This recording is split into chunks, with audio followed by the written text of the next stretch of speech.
dans l'apprentissage que j'ai eu pour être entraîneur, on parlait beaucoup de VMA, des seuils aérobie, anaérobie, etc.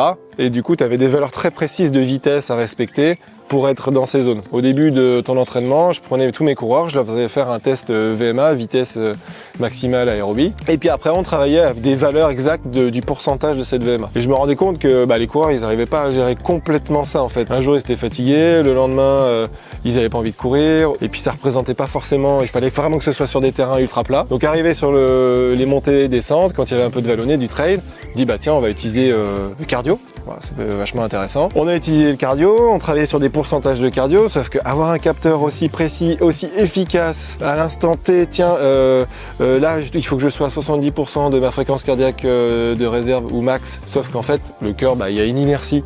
Donc quand vous faites un sprint, votre cardio il va pas monter tout de suite. En fait c'était encore pas précis pour pouvoir gérer avec le cardio.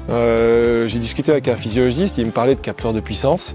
Je suis pas encore à l'aise avec ça, donc pour l'instant je l'utilise pas. Et puis il y a pas longtemps, j'ai rencontré Philippe Propage, l'ancien entraîneur de l'équipe de France, qui est maintenant dans la team Decathlon, et qui nous expliquait que lui, il travaillait jamais avec la VMA, quasiment pas du tout avec le cardio, et qui faisait 100% au RPE, à la perception d'effort. Du coup, j'ai commencé un petit peu à me renseigner là-dessus, et puis j'ai trouvé des études qui disaient qu'ils avaient comparé faire un test VMA, travailler à des pourcentages de VMA, à des pourcentages cardio, ou juste donner une indication de perception d'effort aux coureurs. En fait, on se rendait compte que les gens, quand ils avaient une habitude de courir régulièrement, ils travaillaient exactement au seuil anaérobie ou aérobie. Et c'était encore plus précis, puisque c'était vraiment associé à leurs conditions physiques du jour. La condition physique du jour, on avait déjà parlé dans d'autres vidéos.